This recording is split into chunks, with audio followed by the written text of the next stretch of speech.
Optics का start कर दिया था, स्नेल्स लॉ पढ़ लिया, बहुत बढ़िया। चलिए चलिए, डीपीपी मिली क्या कुछ? ठीक है, डीपीपी बंटवा देते हैं। लिखें,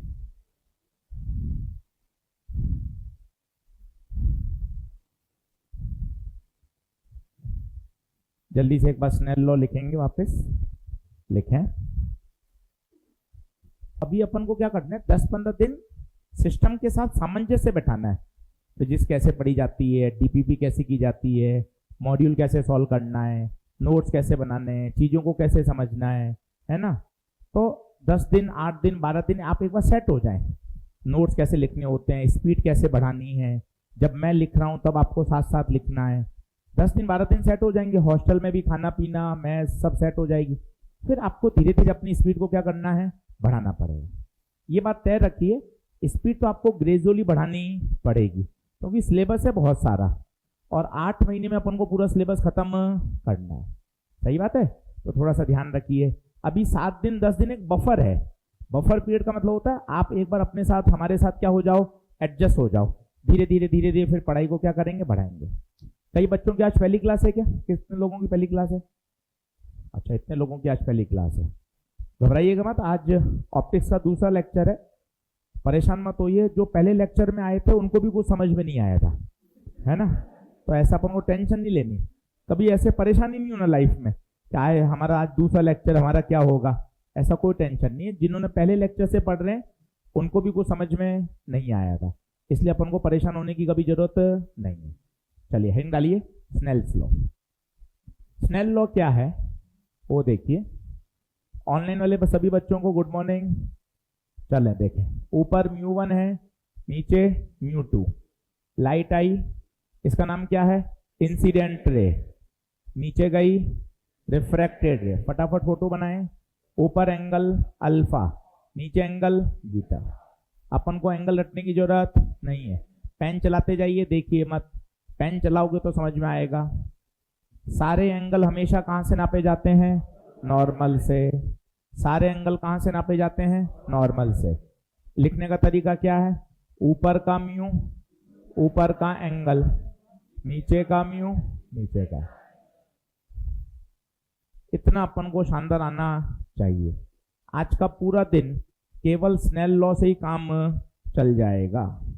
ऑनलाइन वाले बच्चे अगर आवाज, ऑडियो, वीडियो सब क्लियर है, बोर्ड अच्छा दिखाई दे रहा होगा, डिजिटल बोर्ड, एक बार थम्स अप करके बताएं। मेरा नाम आशीष गुप्ता है, फिजिक्स पढ़ाता हूं मैं। बहुत बढ़िया, धमाधम थम्स अप आ रहे हैं, बहुत बढ़िया, बहुत शानदार। चलिए क्वेश्चन शुरू कर रहे हैं भाई। बढ़ूं, आगे बढ़ूं, बीच बीच में कॉन्सेप्ट सीखेंगे, क्वेश्चन करेंगे। दिमाग में बैठा लीजिए, फिजिक्स पढ़ने का अंदाज केमिस्ट्री बायो जैसा नहीं है। ये रोज आपको समझाएंगे। यहाँ सुंदर सुंदर नोट्स काम नहीं करते।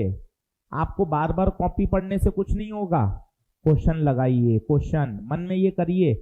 घर जाके 10 मिनट में कॉपी पढ़ी, मॉड्यूल किया, डीपीपी करी, रिवीजन किया, पुराने कोई नोट्स पढ़े हो वो भी पढ़ें। आपने जहां पढ़ाई करी है भाई अच्छी करिए, ऐसी कोई नहीं आपको लगता है कि हमने ये किया वो किया, कुछ भी नहीं। जहां भी आपने पढ़ाई की है बढ़िया पढ़ाया आपको, कोई टेंशन मत लीजिए। वो आपके नोट्स हों, आपके मॉड्यूल हों, साथ साथ वो भी आप सॉल्व कर सकते हैं। किसी बच्चे को मना नहीं है।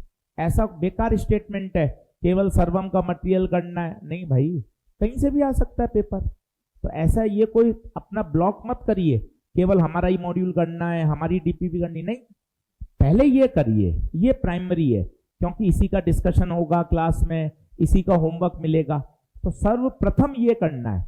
इसके बाद आप ओपन हो, पुराने आपके पास कोई मटेरियल है, इंस्टीट्यूट का कोई नोट्स है आपके पास, पढ़िए ना, फायदा ही होगा। क्या बात समझ रहे? और ये दिमाग में बैठाइए, फिजिक्स बोले तो प्रैक्टिस, बिना न्यूमेरिकल करे काम नहीं होगा। हो सकता है आपने कम करे हो, पढ़ाई कम करी हो, कोई टेंशन मत लीजिए, हम सब सिखा देंगे। पर आप ये सोचिए, अगर मैं पेन नहीं घिसूंगा तो मेरा काम नहीं बनेगा, ये तो क्लियर है। आप किसी से पूछ लीजिए, आपके बड़े भाई बहन हो, डॉक्टरी कर रहे हो, इंजीनियरिंग कर रहे हो, घर में कोई बीएससी एमएससी करे हो, उनसे पूछ लीजिए। फिजिक्स का स्वभाव यही है, बोले तो प्रैक्टिस। इस बात को समझें, पेन नहीं चलाएंगे तो काम बनेगा नहीं। इस बात को दिमाग में बैठा लेंगे तो बहुत ज्यादा अच्छे से हम पढ़ पाएंगे। नोट्स ही पढ़ते रहेंगे बार बार बार बार। केमिस्ट्री बायो का स्वभाव अलग है, फिजिक्स का स्वभाव अलग है। ये बात। चलिए एक क्वेश्चन लिखेंगे। ये 2 बार पेपर में आया हुआ है। A ray travels from vacuum to medium and incident at an angle of 60 degree if the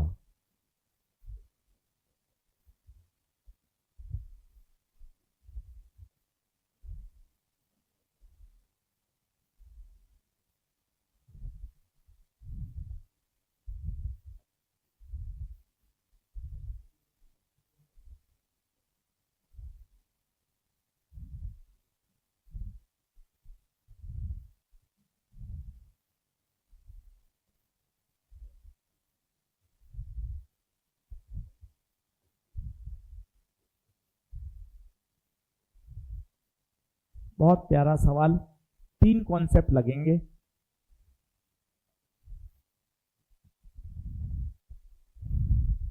question लिख लीजिए।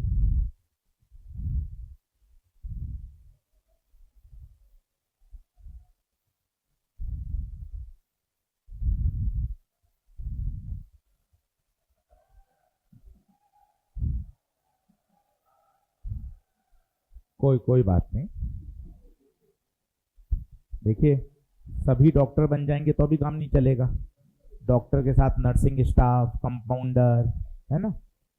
आप भी सोचो, आप कंपाउंडर, डॉक्टर, सभी डॉक्टर बन जाएंगे तो फिर स्टिच लगाने वाला भी चाहिए, पट्टी बांधने वाला भी चाहिए। तो बाहर सब चिल्ला रहे हैं, आपके सपोर्टिंग स्टाफ है सब, है ना। तो आप बिल्कुल परेशान मत होइए, आपको उल्टा खुश होना चाहिए। ऐसे लोगों की संख्या भी बढ़नी चाहिए। सभी डॉक्टर बन जाएंगे, दिक्कत कितनी हो जाएगी आप सोचो ना। पूरे हॉस्पिटल में केवल डॉक्टर ही हैं। आप घंटी बजा रहे हो तो कोई आ नहीं रहा है ना। कोई नर्सिंग स्टाफ नहीं है, कोई कंपाउंडर नहीं है, बड़ी दिक्कत हो जाएगी। तो पूरे समाज में व्यवस्था बैठाने के लिए सभी तरह के लोग चाहिए होते हैं। अगर सभी पढ़ लिख के बहुत अच्छा कर लेंगे तो भी मामला गड़बड़ हो जाएगा। बैलेंसिंग बहुत जरूरी है, इसलिए ये सभी चिल्ला रहे हैं। ये सब आपके अस्पताल के सहयोगी स्टाफ हैं, इनको भी आपको साथ रखना जरूरी है। तो इन्हें मना नहीं करें, हम इनको कभी मना नहीं करते। इनको कहते हैं आराम से रिलैक्स रहो, सबका हो जाएगा तो भी बहुत बड़ी समस्या है। चलिए अब क्वेश्चन देखें अच्छे तरीके से। क्वेश्चन क्या कह रहा है? A ray travels from vacuum to medium and the incident at an angle of 60। अब चित्र बनाइएगा, मजा आएगा। ये बाउंड्री, ये बताइए क्या है? नॉर्मल रे आई, ये इंसिडेंट रे कितने पर आई? 60। अब भाई ने एक नई बात कही है, रिफ्लेक्टेड एंड रिफ्रैक्टेड। भाई दो काम हो रहे हैं, दो काम हो रहे हैं। क्या हो रहा है गुरुजी? समझ में नहीं आ रहा। एक तो हो रहा है रिफ्लेक्ट और एक हो रहा है बेटा जी रिफ्रैक्ट। हर बार दोनों होते हैं। जब प्रश्न में कहेगा तभी हमें बात करनी है। हर बार दोनों हो रहे हैं, रिफ्लेक्ट भी हो रहा है, रिफ्रैक्ट भी हो रहा है। और दोनों आपस में कितने डिग्री पर हैं? 90। अभी क्वेश्चन सॉल्व नहीं किया, अभी तो केवल डायग्राम बनाया है। रे आई, दो प्रोसेस हुए, रिफ्लेक्ट और रिफ्रैक्ट, और ये दोनों आपस में कैसे हैं? परपेंडिकुलर। अब आपसे पूछा गया है, ऊपर तो वैक्यूम है, नीचे मीडियम है, मीडियम का म्यू बताइए, मीडियम का म्यू बताइए। अब देखें, 3 कॉन्सेप्ट लगेंगे, 3। अब 3 में से आपका कौन सा गायब है वो गिनिएगा आराम से। पहला बोल रहा हूं, पहला 60 डिग्री पर आओगे तो 60 डिग्री पे जाओगे। 10वीं class, law of reflection, angle I बराबर एंगल आर। जितने एंगल पर इंसिडेंट होगी उतने एंगल पर रिफ्लेक्ट होगी। 10वीं कक्षा, लॉ ऑफ रिफ्लेक्शन 60 डिग्री। अगला देखना मजा आएगा। माना ये कितना है आर। अब देखना मैं क्या कहने वाला हूं। स्ट्रेट लाइन पर बनने वाले सभी एंगल का सम, देखो कौन कौन सा बन रहा है, 60, 90, ये पूरा, इन सब का सम 180। कौन सी स्ट्रेट लाइन है, मैंने पर्पल कलर से डार्क करके दिखाई आपको।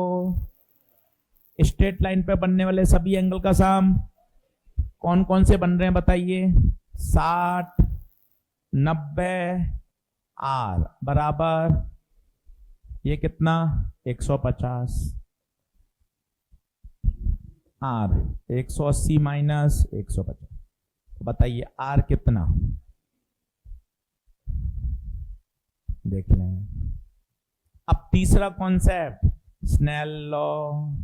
स्नेल लॉ लगाने का अंदाज, ऊपर का म्यू ऊपर का एंगल, नीचे का म्यू नीचे का एंगल, ऊपर का म्यू 1, ऊपर का एंगल साइन 60, नीचे का म्यू म्यू नीचे का एंगल आर, और आर कितना 30, आर की जगह 30।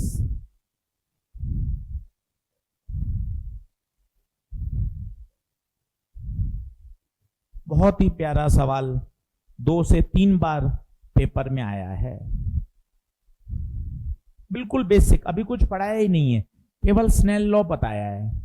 और आप देखो 3 कॉन्सेप्ट लग रहे हैं, आप तीनों को एक बार बोल लोगे तो मजा आ जाएगा। पहला बोल लीजिए, एंगल आई बराबर एंगल आर, जितने एंगल पर आएंगे उतने एंगल पे जाएंगे। दूसरा, स्ट्रेट लाइन पर बनने वाले सभी एंगल का सम 180 डिग्री। और तीसरा स्नेल्स, तसल्ली से देख लीजिए।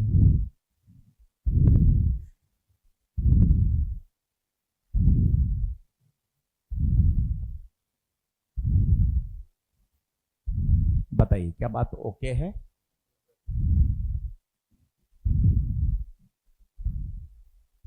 बढ़े आगे बढ़े, चलो नोट लगा के लिखिए।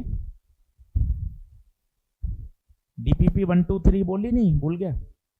अभी लाएगा नहीं क्या भाई? ला रहा है? चलो बढ़ूं आगे बढ़ूं, लेकिन नोट लगा के। ड्यूरिंग रिफ्रैक्शन, बोर्ड से देख लें, during refraction frequency of the light does not change because frequency is a property of source.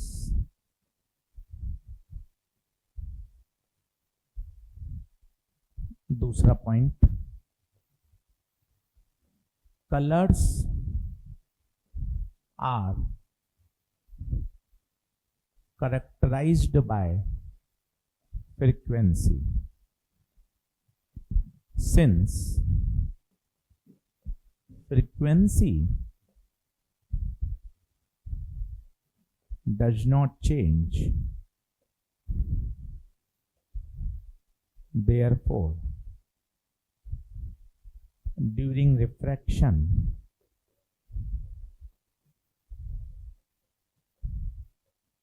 colors also does not change. And the third one is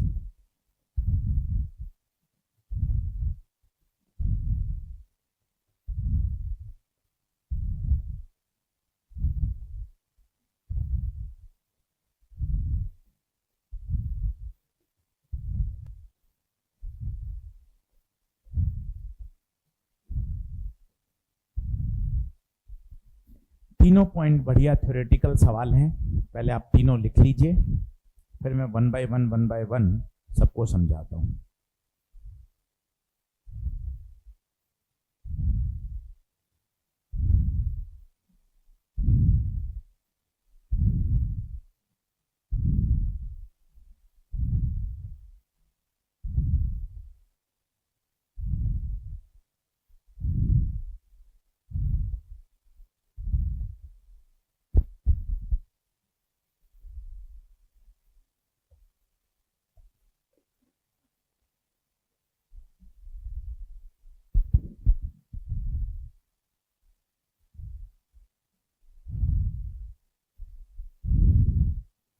पीछे जो गर्ल्स बैठी हैं, आप लोग आगे आगे बैठे हैं, है ना, 1 2 3 4, तो ये है, यहाँ भी 3 रोज आपके पास हैं, फर्स्ट सेकंड थर्ड, ठीक है। कल से आप आगे बैठना सभी। चलिए अब ये बात ध्यान से सुनिएगा, पहले आप लिख लें। अब जैसे मैं बोल रहा हूं या अपन कस्टमर केयर पे बात करते हैं, जैसे ही हेलो सुनते हैं आप, आपके मन में चेहरे पे खुशी आ जाती है कि लड़की बोल रही है ना। ना आपने उसको कभी देखा, ना आपने उसका नाम जानते हो, पर हेलो सुनते ही आपको आनंद आ जाता है। कारण क्या है, हम सुनकर ही पहचान लेते हैं कि मेल वॉइस है या फीमेल वॉइस। ये प्रकृति ने ऐसा बनाया है कि जो मेल वॉइस होती है उसकी आवाज भारी होती है, फीमेल वॉइस की आवाज पतली होती है। ये सब सिलेबस में हमारे हाई पिच और लो पिच, ये पिच कहलाता है, बोले तो फ्रीक्वेंसी। आप सुन के पता लगा लेते हो पापा बोल रहे हैं या मम्मी की आवाज है, बहन की आवाज है, आप डिस्टिंग्विश भी कर लेते हो। डिस्टिंग्विश करने का फैक्टर अलग है, वो है क्वालिटी, वेव फॉर्म। चाची और मम्मी दोनों फीमेल है, पर आप बात करके पता लग सकते हो चाची बोल रही है, ये मम्मी की आवाज है। पिच के साथ साथ एक चीज और होती है जिसे बोलते हैं क्वालिटी, वेव फॉर्म। जैसे मैं अभी गाना गाऊं तो ना अभी आप 2 मिनट में भाग जाओगे, सर इतनी फटी हुई आवाज सर है, आप अभी तुरंत भाग जाओगे, सर ऐसी तैसी कराइए, आप तो फिजिक्स पढ़ा लो, ये गाने वाले काम मत करो। पर अरिजीत सिंह आपको गाना सुनाए तो आपको मजा आ जाएगा। और भाई इतने इमोशनल गाने, मतलब अगर ब्रेकअप नहीं हो तो भी फीलिंग दिला देता है भाई, है? मतलब ऐसे ऐसे गाने हैं कि आप सुन के तो आप लोग जो, हाँ यार मेरा भी ब्रेकअप हो चुका है भाई, इतना इमोशनल कर देता है। मतलब आप देखो, अरिजीत सिंह मेल वॉइस है, मेरी भी मेल वॉइस है, पर आप मेरी आवाज सुनना पसंद नहीं कर रहे। कारण है फ्रीक्वेंसी। हर सोर्स की फ्रीक्वेंसी क्या होती है, अलग अलग। मेरे मुंह से जो आवाज निकल गई, जो बोले तो साउंड वेव्स, इन साउंड वेव्स की क्या है, एक फ्रीक्वेंसी है। आप इनको पानी में ले जाओ, आप इनको ऑयल में ले जाओ, आप इसको ग्लिसरीन में ले जाओ, ये फ्रीक्वेंसी चेंज नहीं होगी।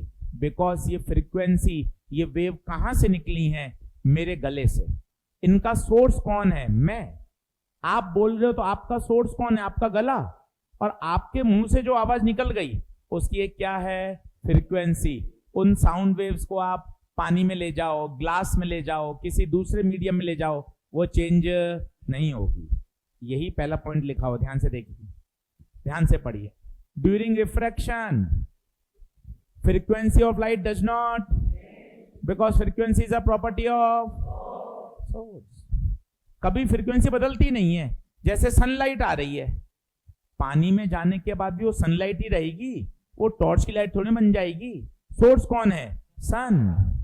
तो सनलाइट पानी में जाने के बाद भी सनलाइट रहेगी और उसकी फ्रीक्वेंसी भी सेम रहेगी। फ्रीक्वेंसी कभी बदलती नहीं है।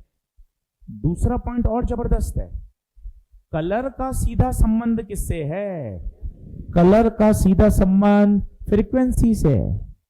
मजे की बात है, क्योंकि फ्रीक्वेंसी नहीं बदलती इसलिए कलर भी नहीं बदलेगा। ये 2 बार पेपर में आया, मैं आपको बताता हूं। वो कहता है ग्रीन कलर का प्रकाश हवा में, बताओ पानी में जाने के बाद इसका रंग क्या होगा। आंसर है पानी में जाने के बाद भी ग्रीन ही रहेगा। कारण बताइए, क्योंकि फ्रीक्वेंसी नहीं बदली और कलर का संबंध किससे है। कितना बढ़िया लिखा है, देखिए, colour are characterized by, since frequency does not change, इसलिए कलर भी बदलेंगे। अगर लाल रंग का प्रकाश हवा में है तो पानी में जाने के बाद भी लाल रंग का ही रहेगा, उसका कलर बदलेगा नहीं। क्या आपको ये बात समझ में आती है। और तीसरा, ये 11वीं क्लास का फॉर्मूला है जो मैंने लिख दिया है, V बराबर एफ लैम्डा। V क्या है, वेलोसिटी, F क्या है, लैम्डा क्या है। क्या बात सही है। अब मैं क्या कर रहा हूं, V बराबर एफ लैम्डा में F को ऐसे काट रहा हूं। पूछो काटने का मतलब क्या है। F कांस्टेंट है, F बदला तो बताओ v किसके प्रोपोर्शनल है? इसका मतलब जो हाल लैम्डा के होंगे वही हाल स्पीड के होंगे। अगर पानी में जाने के बाद स्पीड कम हो जाती है तो लैम्डा को भी कम होना पड़ेगा, क्योंकि ये दोनों क्या हैं? Directly proportional. ये सर एफ को काटा क्यों है? गलत लिख दिया क्या आपने? ना, गलत नहीं लिखा। इसे क्या बोलते हैं? क्या है? कांस्टेंट। तो v is directly proportional to lambda. Directly proportional का मतलब जो हाल स्पीड के होंगे वही हाल वेवलेंथ के होंगे। अगर स्पीड बढ़ेगी तो वेवलेंथ भी बढ़ेगी, अगर स्पीड घटेगी तो।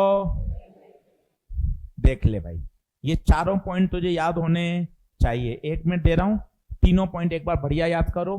पहला बोलो, रिफ्रैक्शन के दौरान फ्रीक्वेंसी बदलती, कलर भी बदलता, और v बराबर f तो कांस्टेंट है, तो v प्रोपोर्शनल टू जो हाल लैम्डा का वही हाल स्पीड का, वही हाल वेवलेंथ का।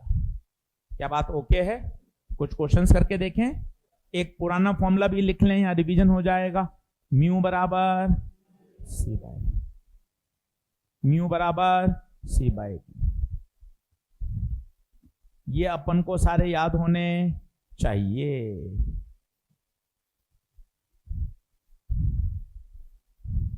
बोलिए, क्या बात ओके है? चलिए कुछ बेसिक मैथ आपको सिखाता हूं, क्योंकि ये बहुत जरूरी है। 2 महीने 3 महीने खूब सीखिए। ये डर बैठा हुआ है और इस डर की वजह से अपनी फिजिक्स गड़बड़ होती है। इसको बहुत अच्छा सीखें। जैसे क्या क्या आपको याद आना चाहिए वो देखिए। जैसे कन्वर्जन, अब एक बार सीख लें, हमेशा याद रखें। जैसे millimetre, centimetre, micrometre, nanometre, angstrom, picometre, है ना, ये सब आने चाहिए। बार बार मत परेशान होइए, एक बार समय लगा के कन्वर्ट कर लीजिए। Millimetre 10⁻³ centimetre -2, micro -6, nano -9, angstrom -10, pico 10⁻⁻, fermi -15। ये साल भर काम आएंगे। क्या लापरवाही से हमारा सवाल गलत हो जाता है? फिजिक्स पूरी आ रही है, फॉर्मूले सब आ रहे हैं, कन्वर्जन याद नहीं है, तो उसको एक बार ऐसा बढ़िया 5-5 बार लिख के याद कर लो। एनएम का मतलब क्या है? Nanometre, nanometre, picometre. एफएम का मतलब फर्मी, फेम्टोमीटर। बाकी आप सभी जानते हैं मिलीमीटर। माइक्रो, ये माइक्रोमीटर है। ये सब कन्वर्जन हमेशा चलते फिरते याद रहने चाहिए, इनका रिवीजन नहीं चाहिए। ये तो ऑलवेज, हाँ सर याद है सर, ये सब ऐसा ही सिस्टम है। जितना याद होगा उतना मजे आएंगे। जैसे साइन की वैल्यू, कॉस की वैल्यू, टेन की वैल्यू, ये चार्ट 10वीं क्लास का है, पर आना चाहिए, मतलब आना चाहिए। 0, 30, 45, 60, 90, 0, आधा, 1/√2, √3/2, 1, यहां से 1, √3/2, 1/2, 0, डिवाइड कर दीजिए। 0, 1/√3, 1, √3, not defined.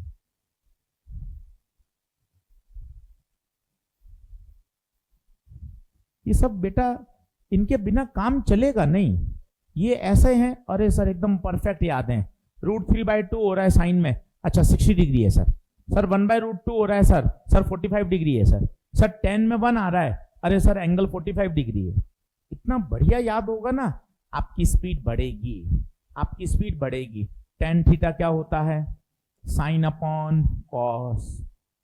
Cot theta tan theta का उल्टा होता है 1/tan। Sec theta cos theta का उल्टा होता है, कॉसेक थीटा साइन थीटा का उल्टा होता है।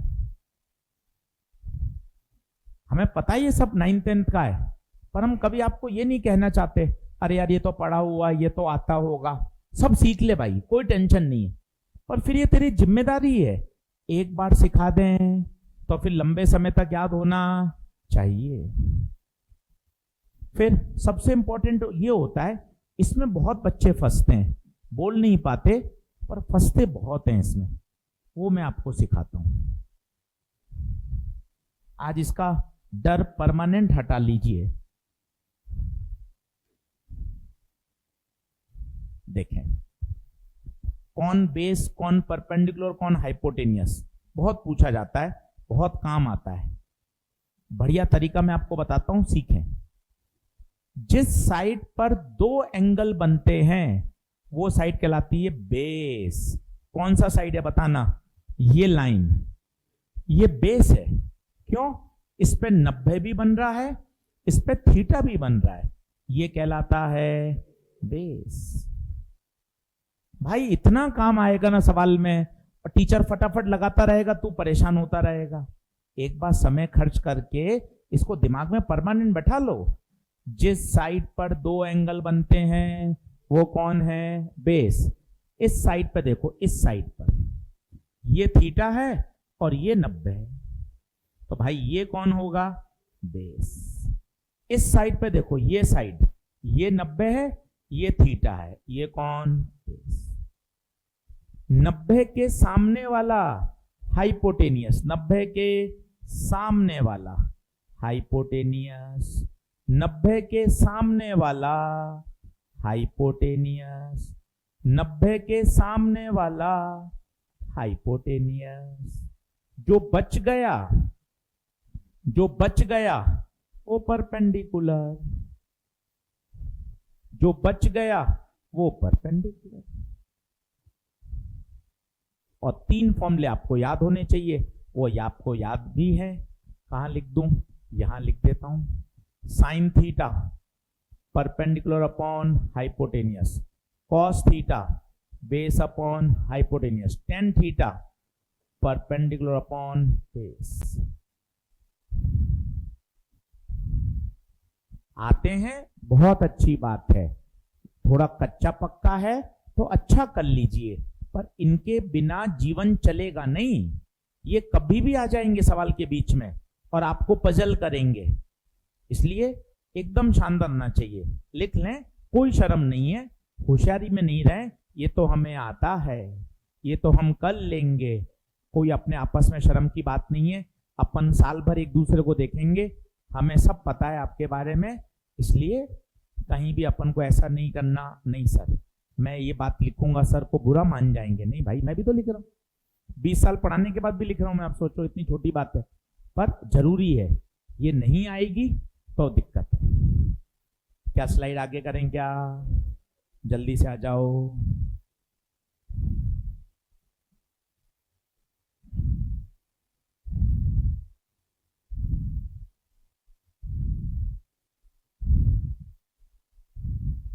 बढ़े आगे, जल्दी आओ।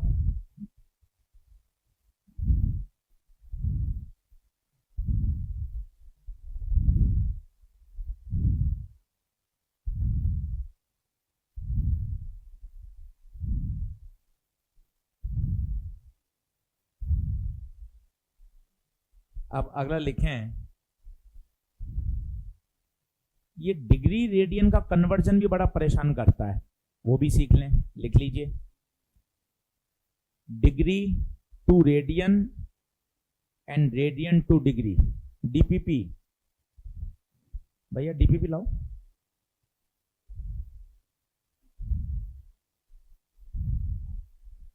Degree to radian oblique radian to degree.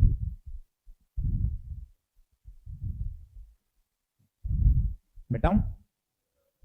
चल, अब देख ले, थोड़ा बहुत कंफ्यूजन है उसको हटा दे। डिग्री टू रेडियन क्या करना होता है? ये डिग्री है 60 डिग्री, रेडियन में कन्वर्ट करने के लिए पाई बाय 180 सबसे बेस्ट। कुछ भी है, 45 degree pi by 180, 120 degree pi by 180, 150 pi by 180। कोई एक याद कर लें, रेडियन टू डिग्री तो उल्टा हो जाएगा। अब आप खुद सोचिए, 1 रुपए में 100 पैसे होते हैं, तो 100 से आप मल्टीप्लाई करते हो, और अगर पैसे से रुपए में करोगे तो डिवाइड करोगे, उल्टा हो जाता है। यहां पाई बाय 180 कर रहे हो, यहां क्या करोगे, 180 बाय पाई। मान लो पाई बाय 3 रेडियन है, 180 by pi. 2 pi by 3 radian है, पाई बाय 6 रेडियन है, पाई बाय 4 रेडियन है। तो कोई एक याद कर लें। डिग्री से रेडियन करना है तो किससे करेंगे, पाई बाय 180 से। और आप खुद समझिए, आंसर पाई में आना चाहिए तो पाई ऊपर ही होगा ना, और इसमें पाई हटना चाहिए तो पाई कहां जाएगा, नीचे। मन में ट्रिक है याद करने की। अब ये देखिए, 60 का पहाड़ा 3 बार, आंसर पाई बाय 3। 45 का पहाड़ा 4 बार, पाई बाय 4। 6 दूना 12, 6 तिया 18, जीरो तो कट ही गया, 2 पाई बाय 3। 3 पंचे 15, 3 6 18, 5 पाई बाय 6। बढ़िया सीख के रख लें। कन्वर्ट करना है, किससे गुणा कर दें, 180 अपॉन पाई। पाई से पाई कटा, 3 का पहाड़ा 120, 180 बाय पाई। पाई से पाई कटा, 6 का पहाड़ा 30, 180 बाय पाई। पाई से पाई कटा 45। ये छोटी छोटी बातें हैं। डिग्री से रेडियन, रेडियन से डिग्री। अब पता है, इतना समय अब कभी नहीं मिलेगा साल भर। आपने अभी देखो 5-5 एग्जाम्पल दे दिए, अब आप सोचो बार बार मिलेगा, नहीं। अब तो टीचर डायरेक्ट करेगा, अब आपको साल भर कभी भी समझाने का मौका नहीं दिया जाएगा। इस बात को आप समझें, सिलेबस बहुत बड़ा है, तो एक बार समझा देंगे, अब आपकी जिम्मेदारी है कि अपन को आना। अब इतना डिटेल में वापस कभी नंबर नहीं आएगा इसका साल भर, तो आपको पता होना चाहिए। डिग्री से रेडियन, रेडियन से degree, sine theta, cos theta, tan theta, इनके फॉर्मूले, इनकी वैल्यूज, ये एक बार कॉपी में आ गई, अब आपको याद होनी चाहिए। बताइए, क्या ये बात ओके है? आगे बढ़ें क्या? जल्दी आइए।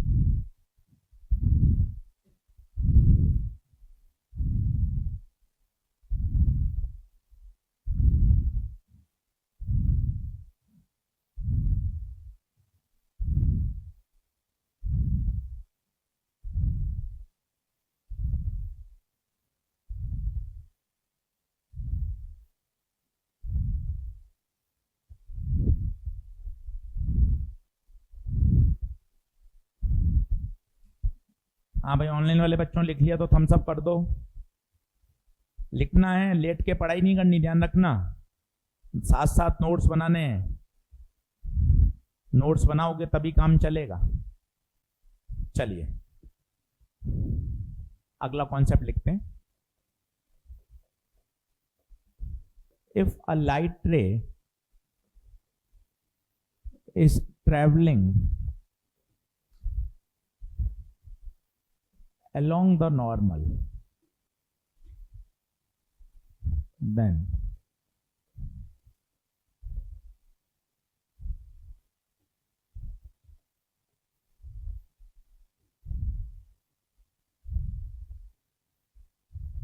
बटवा दो।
प्रश्न ये है, अगर लाइट नॉर्मल के अलोंग आएगी, बिल्कुल नॉर्मल से चिपक के आ रही है, अब बताओ कैसी जाएगी? सीधी जाएगी, लेफ्ट मुड़ेगी, राइट मुड़ेगी, कहां जाएगी? यही क्वेश्चन है। अगर लाइट नॉर्मल के अलोंग आएगी तो क्या होगा?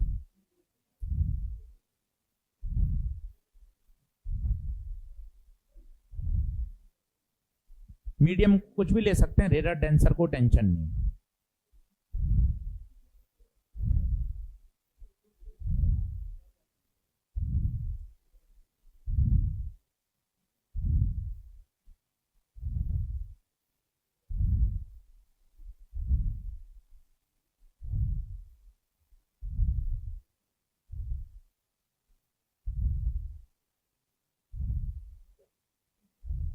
सीधी निकल जाएगी।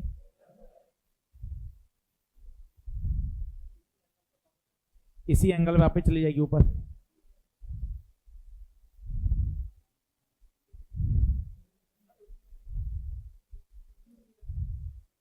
रिफ्रैक्शन होगा या नहीं होगा?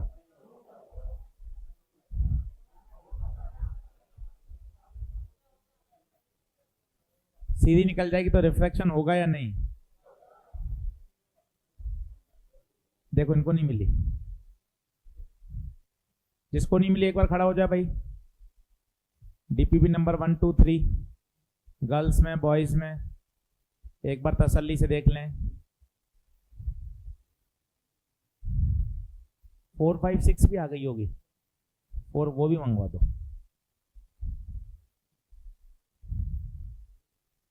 एक डीपीपी फोल्डर खरीद लें, 15-20 रुपए का ट्रांसपेरेंट फोल्डर आता है, ताकि ये सब उसमें मेंटेन रहेगी, नहीं तो क्या फटफटा जाएंगी सब, ये साल भर मिलती रहेंगी। 4 5 6 भी आती है, सबकी हो गई। एक बार देख लो 1 2 3 पे काउंटर पे परेशान नहीं करें। किसको चाहिए? दूसरी दे दो उसको। 4 5 6। चलिए अब क्या होगा सर? मुझे क्या पता, स्नेल लॉ लगा लेते हैं, दूध का दूध पानी का पानी हो जाएगा।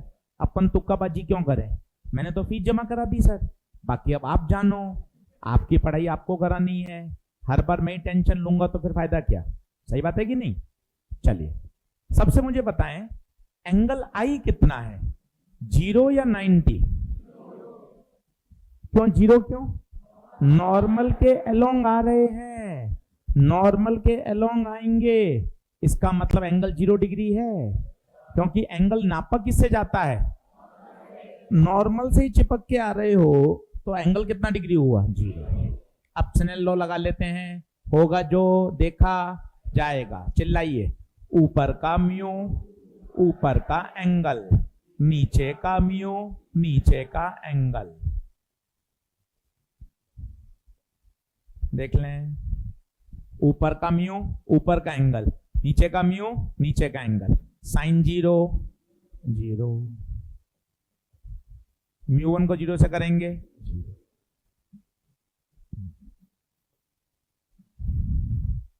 अब ध्यान से देखिए, इस एक्सप्रेशन को किसके बराबर होना है? म्यू2 कैन नॉट बी 0, क्योंकि म्यू2 रिफ्रैक्टिव इंडेक्स होता है, सबसे कम वैक्यूम का होता है कितना? 1 से छोटा किसी का होता ही। म्यू2 कैन नॉट बी। अगर इस एक्सप्रेशन को 0 होना है तो साइन आर को 0 होना पड़ेगा। साइन आर को 0 होना। अब बताइए, साइन आर को 0 होना है, अब साइन कब 0 होता है? ये टेबल देखिए। अब मैं आपको ऐसे बोलूंगा ना सेंटेंस, आपको समझ में आना चाहिए। साइन कब 0 होता है? 0 डिग्री पर। ऐसा सीखिए, भोंदू मत बनिए, सर कुछ नहीं आता। ऐसा थोड़ा काम चलता है कि सर बिल्कुल ही गया बीता हूं सर मैं, ऐसे नहीं चलता। सोचोगे पढ़ोगे तो आ जाएगा। मैं कह रहा हूं tan 1 कब होता है? तुझे बोलना पड़ेगा 45 डिग्री। मैंने बोला साइन 0 कब होता है? 0 डिग्री। मैं बोलूंगा cos 0 कब होता है? 90। ऐसे अपन को बोलना आना चाहिए, पढ़ेंगे तो आ जाएगा। अब मैं क्या सेंटेंस बोल रहा हूं सर, एक बार थोड़ा धीरे धीरे बताओ ना। आजा फिर बोल। ये एक्सप्रेशन किसके बराबर है? एक बार मुंह खोलो, ये एक्सप्रेशन किसके बराबर है? म्यू2 कैन नॉट बी। इस एक्सप्रेशन को जीरो होने के लिए साइन को जीरो होना, और साइन जीरो कब होता है? इंप्लाइज आर कितना डिग्री? 0 डिग्री। इसका मतलब आर 0। इसका मतलब भाई लाइट कैसे निकल जाएगी? अब मुझे बार बार इतनी नाटकबाजी करने की जरूरत, सीधा याद रखें, अगर लाइट नॉर्मल के अलोंग आएगी तो बिना मुड़े सीधी चली जाएगी। बार बार मुझे इतना प्रैक्टिस करने की आवश्यकता नहीं है। अच्छा, क्या रिफ्रैक्शन हुआ? हाँ गुरुजी, स्नेल लॉ से ही तो आंसर आया है, रिफ्रैक्शन हुआ है। कई बच्चे सोचते हैं अरे सर लाइट तो बेंड ही नहीं हुई, रिफ्रैक्शन नहीं हुआ। अरे रिफ्रैक्शन तो हुआ है, लाइट की स्पीड भी कम हुई होगी, वेवलेंथ भी कम होगी, परंतु गई कैसी है वो? सीधी। तो अब इस बात को हमेशा के लिए याद रखें, अगर लाइट नॉर्मल के अलोंग आएगी तो बिना मुड़े सीधी चली जाएगी। क्या रिफ्रैक्शन हुआ? हाँ हाँ हाँ, रिफ्रैक्शन हुआ।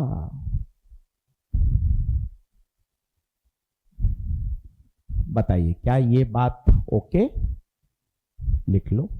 इधर बैठे ना, थोड़ा सा इधर दीवार से चिपक, और इधर बैठ, और आजा, और आजा, बैग मुझे दे दे, और कुछ। Very good. यूनिफॉर्म कहाँ है तेरे? अच्छा, और बैग कहाँ सर्वम का?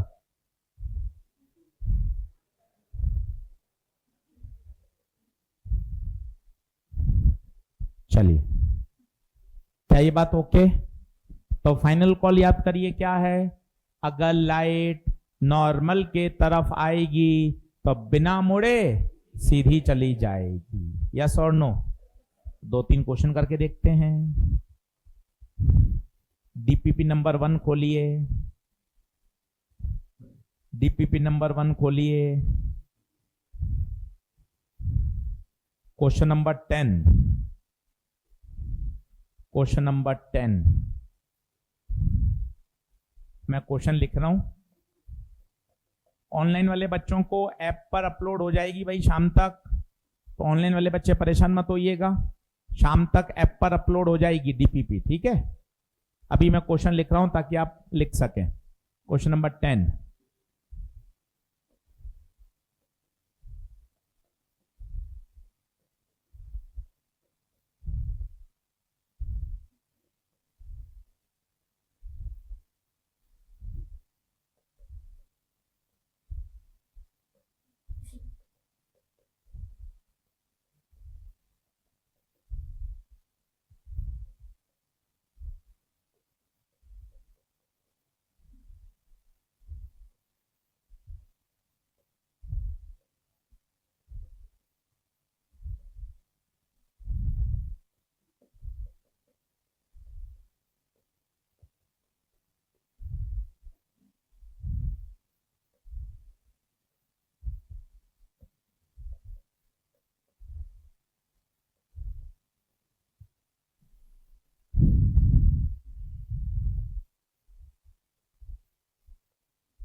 हाँ जी, किसको नहीं मिला एक बार हाथ खड़ा कर लें। देखो प्रतीक भैया, ये डीपीपी नंबर 456 है, इन सबको संभाल के रख लीजिएगा फोल्डर में बनाकर।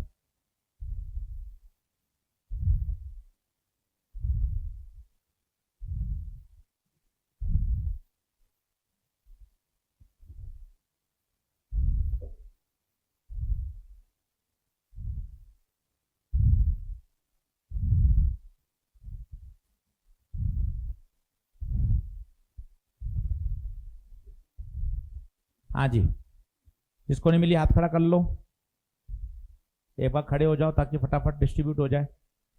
अपनी जगह पे खड़े हो जाओ जिसको नहीं मिली।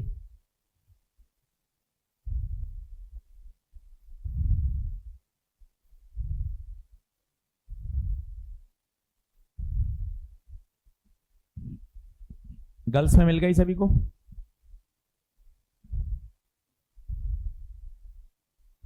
सेवन एट नाइन भी होगी ताकि बैच फ्री हो जाएगा पूरा। और आज की डेट डाल देना, रे ऑप्टिक्स 1 to 9 डिस्ट्रीब्यूटेड। चलिए देखें, चलो अब लोग समझना क्या है, फिर अगला सवाल आपको खुद करना है। ये स्लैब है, स्लैब की थिकनेस कितनी? टी। लाइट कैसी आई? लाइट इंसिडेंट नॉर्मली, स्लैब के नॉर्मली, बोले तो 90 डिग्री। अब सबसे पहले नॉर्मल खींचिए, सबसे पहले बाउंड्री खींचिए, तब आपका डर हटेगा। सर बाउंड्री क्या होता है सर? अरे बाउंड्री मतलब जो दो मीडियम को क्या करता है? सेपरेट। धीरे धीरे सीखे, मजा आएगा। 5 दिन 6 दिन 10 दिन में रे ऑप्टिक्स की बातें समझ में आएंगी। जैसे ये इधर हवा है, अंदर पानी है, बाउंड्री कौन सी है? ये बाउंड्री है, हवा पानी।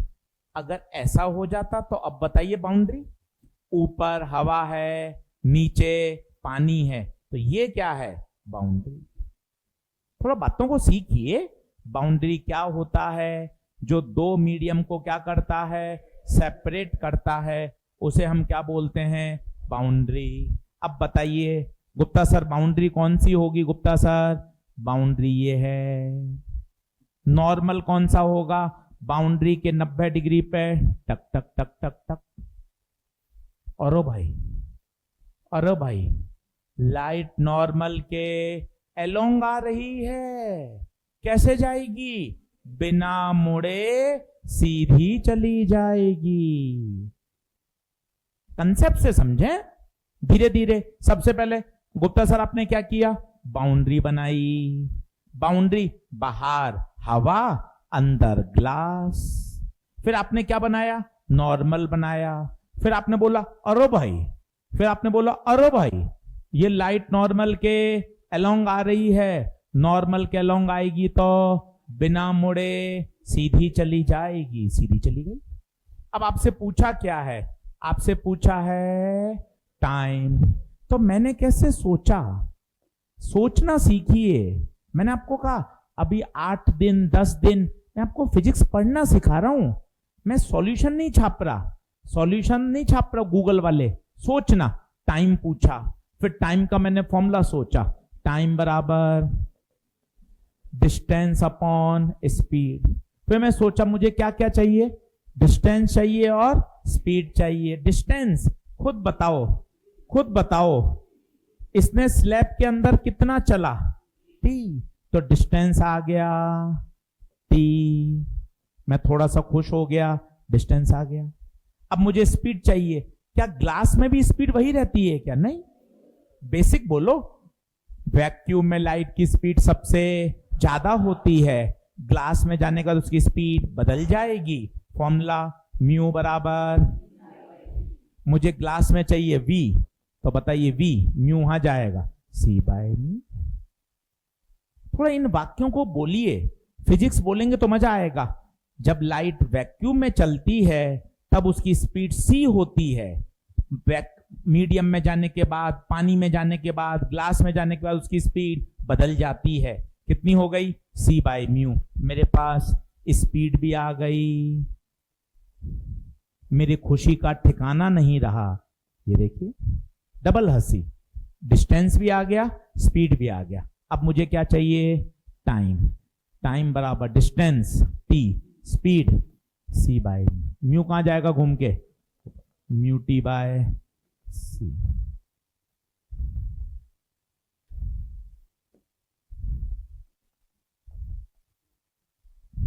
हो गया।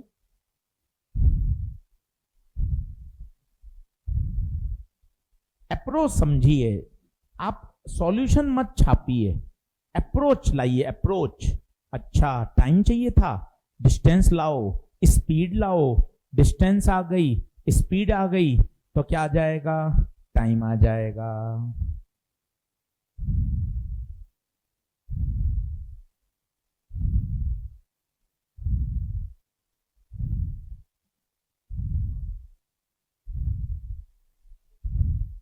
अब आइए सवाल नंबर 9।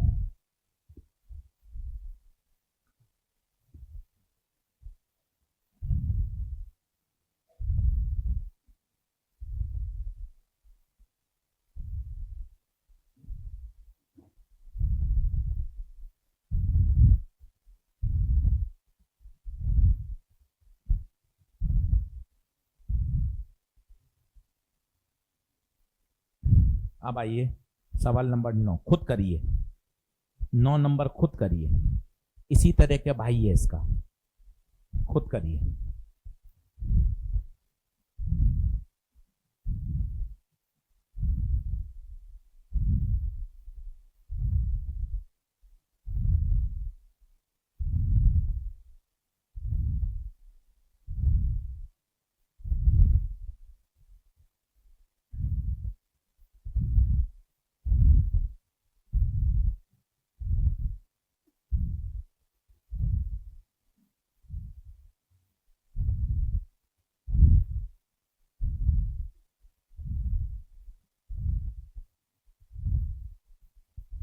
बढ़े आगे।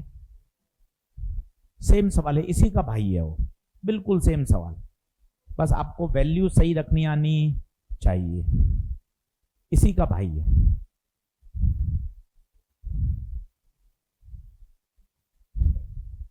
नाइन्थ,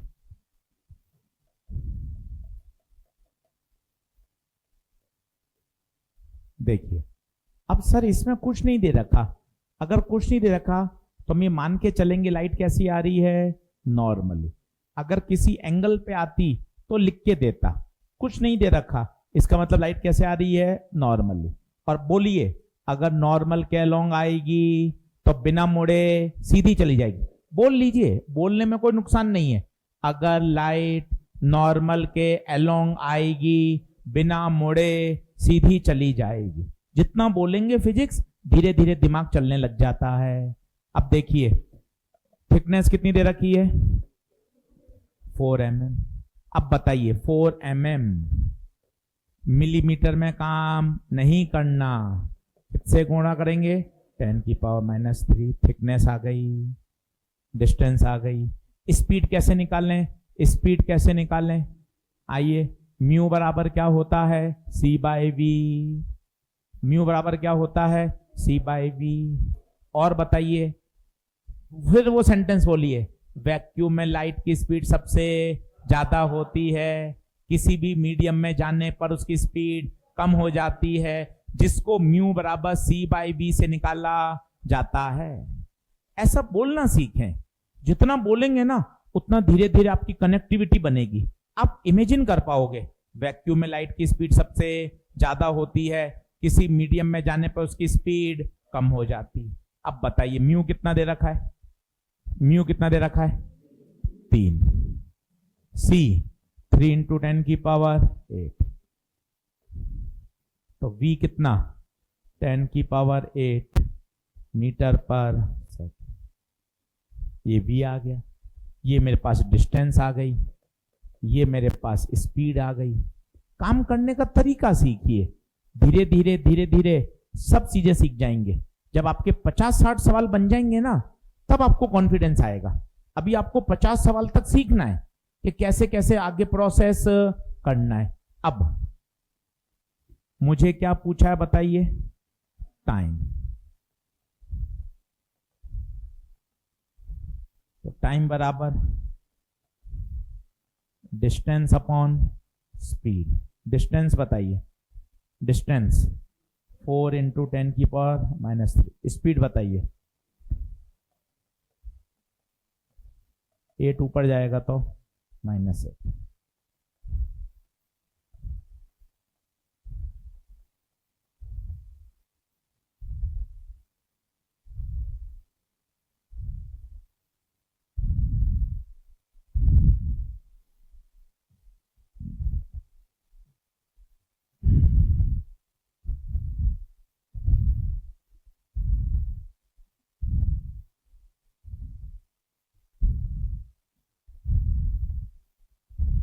अच्छे से कैलकुलेशन करिए। 8 नीचे है, 8 ऊपर जाएगा तो -8, -3 और -8 बेस से में पावर ऐड हो जाएगी। छोटी छोटी कैलकुलेशन सीखिए, टिक लगा लीजिए। Question number 9, question number 10। आज एक फोल्डर खरीद लें और उसमें मेंटेन करें। 9 तक मिल गई आपको डीपीपी, एक और मिलेगी 10, 11, उसके बाद पूरा रे ऑप्टिक्स 11 डीपीपी में खत्म हो जाएगा। इनको मेंटेन करिए, साथ साथ सॉल्व करिए, रोज मॉड्यूल लाइए।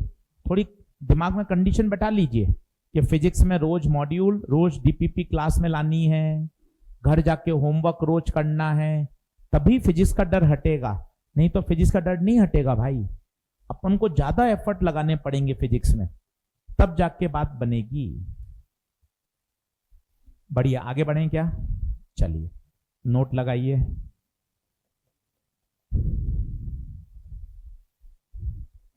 नोट लगाइए।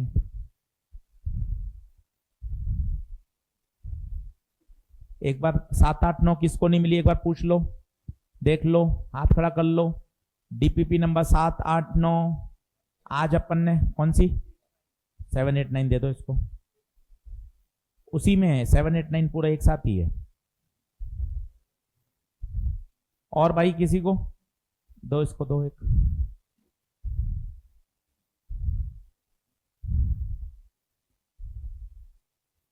और देख लें, 3 आपको मिले हैं। पहले में 1, 2, 3 एक साथ हैं, फिर 4, 5, 6 एक साथ हैं, फिर 7, 8, 9। तो आज आपको 9 डिस्ट्रीब्यूट हो गई हैं, वहां एंट्री हो जाएगी कि भाई आज अपन को 1 से 9 डिस्ट्रीब्यूट कर दिए। ठीक है, चलिए अब नोट लगाइए। अगर light travels from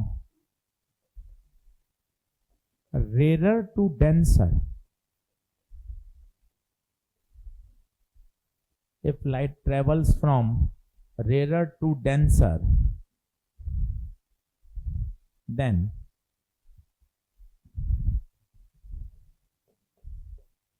what would happen? Comment, speed का क्या होगा,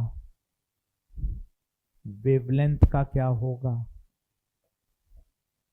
कलर का क्या होगा, फ्रीक्वेंसी का क्या होगा?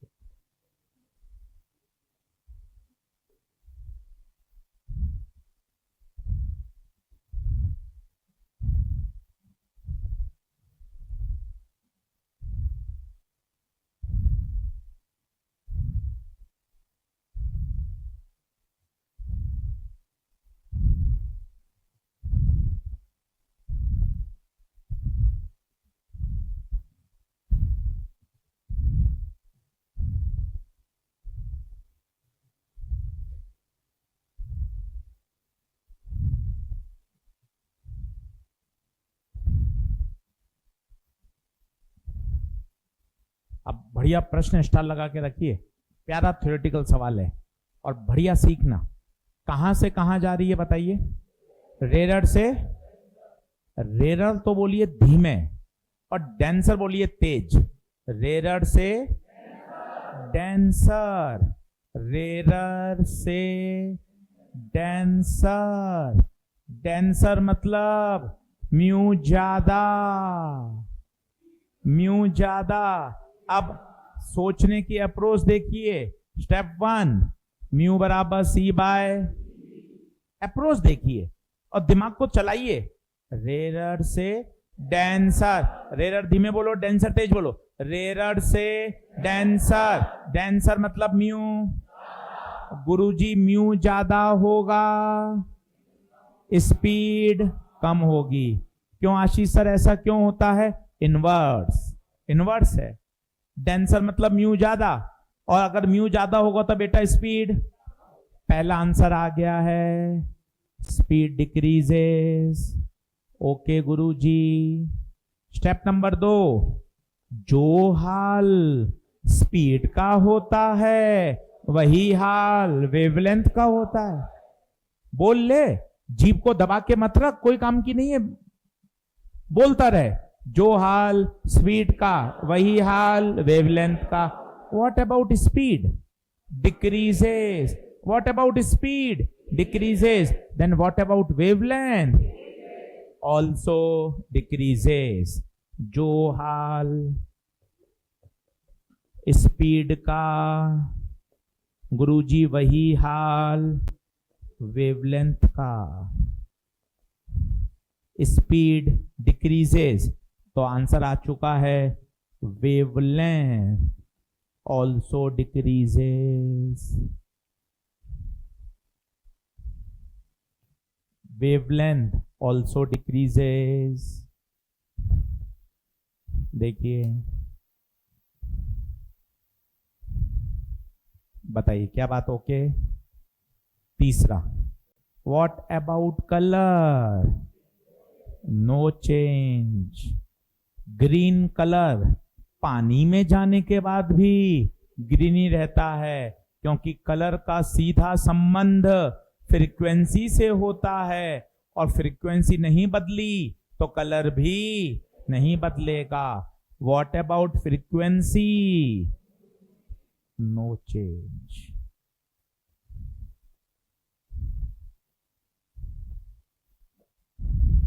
तसल्ली से देख लीजिए, स्टार लगा के रखिए। ये 2 से 3 बार पूछा जा चुका है और बढ़िया थ्योरेटिकल सवाल है। तसल्ली से बढ़िया जमा जमा के लिख लीजिए और अच्छे से आना चाहिए।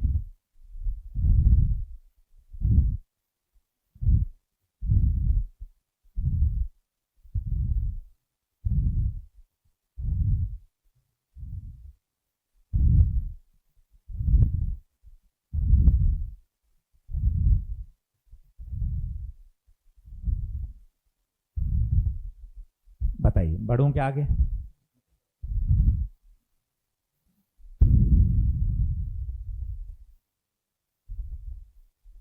तो 4 पॉइंट पर कमेंट करना है। Speed, wavelength, colour, frequency. Frequency नहीं बदलती, कलर भी नहीं बदलता। ग्रीन कलर का प्रकाश पानी में जाने के बाद ग्रीन कलर का ही रहेगा। फ्रीक्वेंसी भी बदलेगी। स्पीड डिपेंड करेगा कहां से कहां जा रही है, रटिए मत, कहां से कहां। रेरर से डेंसर, डेंसर तेज बोलिए, रेरर से डेंसर मतलब म्यू, और अगर म्यू ज्यादा है तो स्पीड। जो हाल स्पीड का होगा वही हाल। क्या बात ओके है? चलिए अब 5 मिनट लीजिए। डीपीपी नंबर 1, पहला, दूसरा, तीसरा, 3 सवाल आपको ट्राई करने, कॉपी में ही करिएगा। अपने क्लास नोट्स में डीपीपी नंबर 1 डाला, 3 सवाल, 5 से 6 मिनट आपके। सवाल पढ़िए, सोचिए, कॉपी में करिए, कॉपी में ही डीपीपी नंबर 1 डालिए, कॉपी में करिए।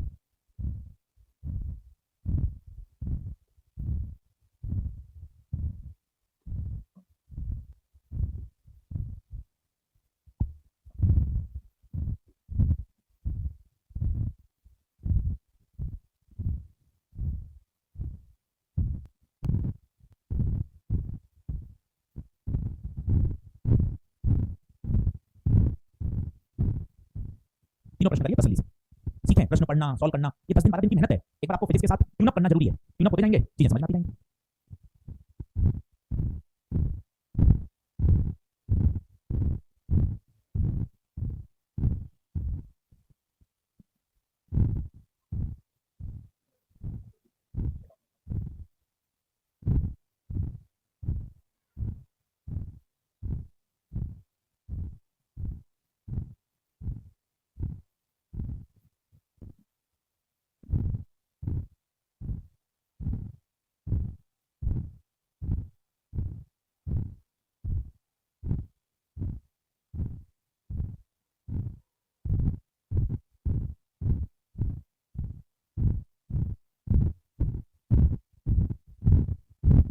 पहला, दूसरा, तीसरा, इनके तीनों बन गए, वो चौथे पे आ जाए।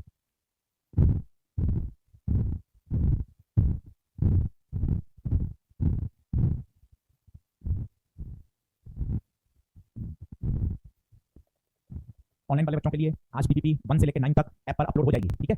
ऑनलाइन वाले बच्चों के लिए डीपीपी नंबर 1 to 9 आज आपके ऐप पर दिखने लग जाएगी। ऑफलाइन में डिस्ट्रीब्यूट करती है।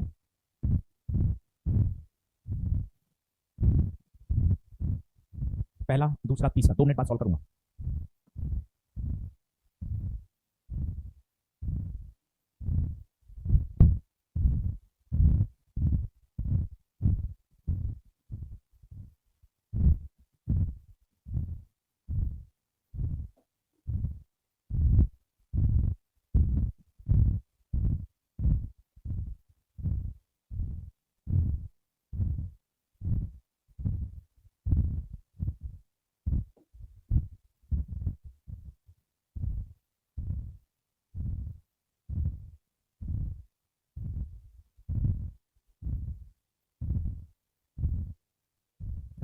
चलिए, पहला पहला हो गया होगा। कहां से कहां जा रहे हैं बताइए? रेरर से, फिर वही बात, रेरर धीमे बोले डेंसर, तो रेरर से डेंसर, डेंसर का मतलब म्यू ज्यादा तो स्पीड, जो हाल स्पीड के वही हाल, तो स्पीड भी कम, वेवलेंथ भी कम।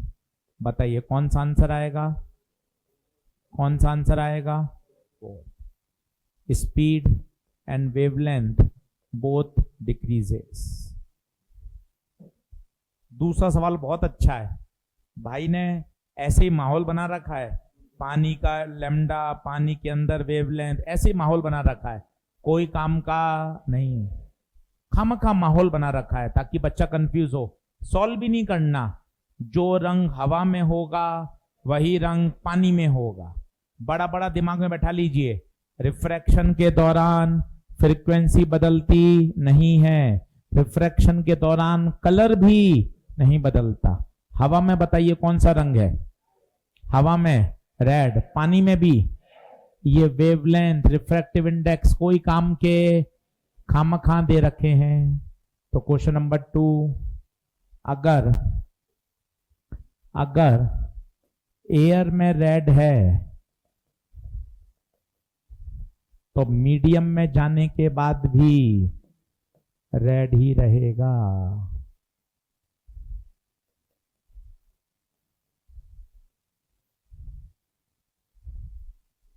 एयर में रेड है तो मीडियम में जाने के बाद भी रेड ही रहेगा। तीसरा सवाल काम का है, कैलकुलेशन सीखनी है। देखिए लॉ याद करना बहुत आसान है, बायो-सवर्ट लॉ, गॉस लॉ, पर इन पे क्वेश्चंस और उनकी कैलकुलेशन ये भी तो सीखनी है भाई। कैलकुलेशन से भागने से कुछ भी नहीं होगा। अब वो क्या कह रहा है, डायग्राम बनाइए, लाइट कितने एंगल पे आ रही है बताइए? 60 पर, गई कितने पर? 45। ये देखिए डायग्राम बनाना सीखिए, लाइट आई 60 पर, गई कितने पर? 45। ऊपर का म्यू 1.5, नीचे का फाइंड करना है। डायग्राम बनाइए, बिना डायग्राम बनाए आप क्वेश्चन को कनेक्ट नहीं कर पाओगे। कोशिश करें कि हम 100 सवालों के डायग्राम बनाएं, काटा कूटा करें, कोई टेंशन वाली बात नहीं है। अब बताइए स्नेल लॉ, ऊपर का म्यू, ऊपर का एंगल, नीचे का म्यू, नीचे का एंगल। स्नेल लॉ, ऊपर का म्यू, ऊपर का एंगल, नीचे का म्यू, नीचे का एंगल। अब साइन 60 √3/2, साइन 45 1/2। अब बड़े बच्चे बनो, ये 2 और ये √2, तो यहां क्या बचेगा? और नहीं आता तो एक बार सीख लो, 2 को लिख सकते हैं √2 इंटू √2, कोई शर्म नहीं है। 5 को लिख सकते हैं √5 इंटू √5, 7 को √7 इंटू √7। एक बार सीख लीजिए। इस 2 को क्या लिखा मैंने? √2 इंटू √2। अब ये √2 कैंसिल, धीरे धीरे ऐसे सीख जाते हैं। अब अगली बार आप ये नहीं करेंगे, अगली बार सीधा रखेंगे, ये 2 है, ये √2, तो यहां क्या बचेगा, √2। एक बार ये सब चीजें निकाल लें अपने हाथ से, 5-5 बार, 10-10 बार, वो दिमाग में फिट हो जाएंगी। फिर इन कैलकुलेशन से आप घबराओगे नहीं। सर इसके बाद में कैसे करूं, अभी मैं घबरा वहां रहा हूं, मैं बताता हूं तुझे। √3 बोल, 1.732, √2 बोल। अब आएगा मजा, ध्यान से देख मजे कैसे आएंगे। अगर ये 1.5 होता, अगर ये, तो ये पूरा कट जाता, तो आंसर आ जाता 1.732।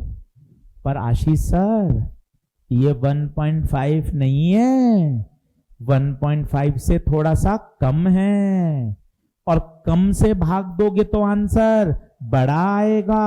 1.732 से बड़ा एक ही ऑप्शन है, 1.8। मोबाइल से नहीं करना है भाई, मल्टीप्लाई डिवाइड नहीं करना है, सीखना है। और ये किताबों में नहीं मिलेगा, ये तो 100, 150, 200 सवाल कर करके दिमाग चलने लगेगा। सर वापस बताओ, धीरे धीरे वापस सुन। अगर ये 1.5 होता, ऊपर भी 1.5 कैंसिल हो जाता, आंसर आ जाता।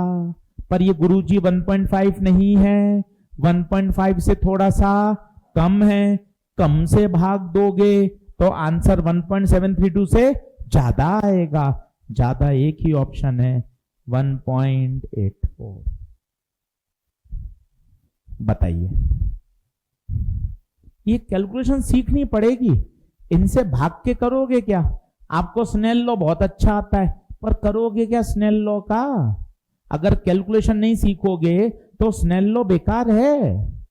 तो मुझे फिजिक्स भी सीखनी है, मुझे कैलकुलेशन भी सीखनी है, तब जाके वो नंबर में कन्वर्ट होगा। अब आइए चौथे सवाल पर। चौथे को लिखिए, एनसीईआरटी का क्वेश्चन है, कोने में लिख लीजिए। चौथा सवाल एनसीईआरटी का प्रश्न है। चौथे सवाल के पास लिख लीजिए एनसीईआरटी।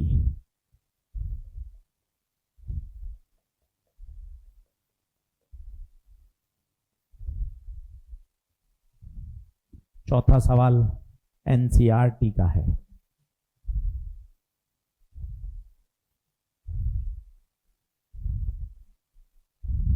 देखें क्या कह रहा है। एयर ग्लास, लाइट आई 60 पे, गई 45 पे।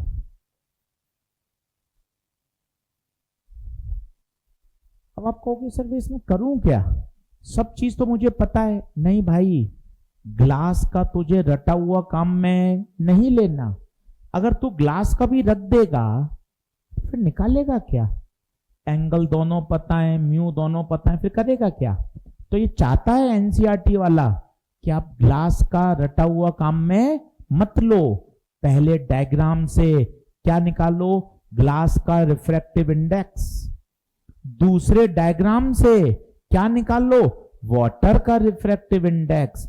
और तीसरे डायग्राम में उन दोनों की वैल्यू को सब्स्टिट्यूट करो और वो जो ऊपर का एंगल क्वेश्चन मार्क है वो निकाल लो। मैं अपनी बात को फिर बोलता हूं, ये डायग्राम में आपको रटा हुआ ग्लास का रिफ्रैक्टिव इंडेक्स काम में नहीं लेना। बोलो क्या लिखोगे स्नेल लॉ बताओ।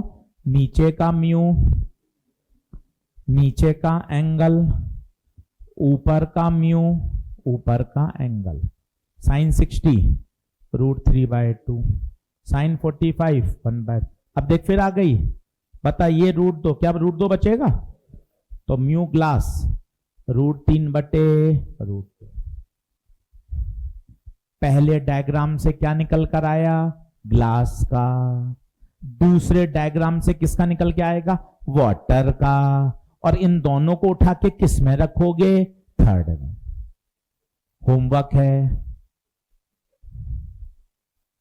वो ही दिमाग लगाना पड़ेगा, नहीं तो फिर डायग्राम क्यों देता वो। इस डायग्राम का देने का कारण क्या है? अगर मैं ग्लास का ही रख दूंगा तो फिर सॉल्व क्या करूंगा। तो पहला डायग्राम उसने क्यों दिया? ताकि वो आपसे ग्लास निकलवा पाए। दूसरे डायग्राम को क्यों दिया? ताकि वाटर का निकलवा पाए। और तीसरा क्यों दिया? ताकि वो एंगल निकाल पाए। सही बात है। तो आज का होमवर्क लिखें डीपीपी नंबर 1 पूरी। आज का होमवर्क लिखें डीपीपी नंबर 1 पूरी, 1 से लेकर 10 तक। अगले टर्न पर मॉड्यूल जरूर लेकर आए, डीपीपी रोज लेकर आए। धीरे धीरे अपना सेटअप बनाएं, 8 दिन 10 दिन 12 दिन में एकदम बढ़िया सेटअप बन जाए। टाइम टेबल भी आपको समझ में आ रहा होगा। सर आप आए थे मंडे को, अब आए आज आप वेडनेसडे को। अब आपकी अगली क्लास, इसे बोलते हैं MWF, मंडे वेडनेसडे फ्राइडे। इन दिन टीचर सेम आएंगे। फिर है TTS, ट्यूसडे थर्सडे सैटरडे। इन दिन टीचर सेम आएंगे। धीरे धीरे आपको याद होता जाएगा टाइम टेबल। MWF में टीचर सेम, TTS में टीचर सेम। क्लासेस 4 भी लगेंगी। अभी छोटे हैं ना हम, अभी अभी एडमिशन लिया तो 3-3 लग रही हैं। 10 दिन बाद 4-4 लगेंगी। सही है। अभी छोटे हैं, अभी एक दिन 4 पढ़ा देंगे भाग जाओगे, इसलिए अभी 3-3 पढ़ा रहे हैं। ठीक है, चलिए सभी का बहुत बहुत धन्यवाद।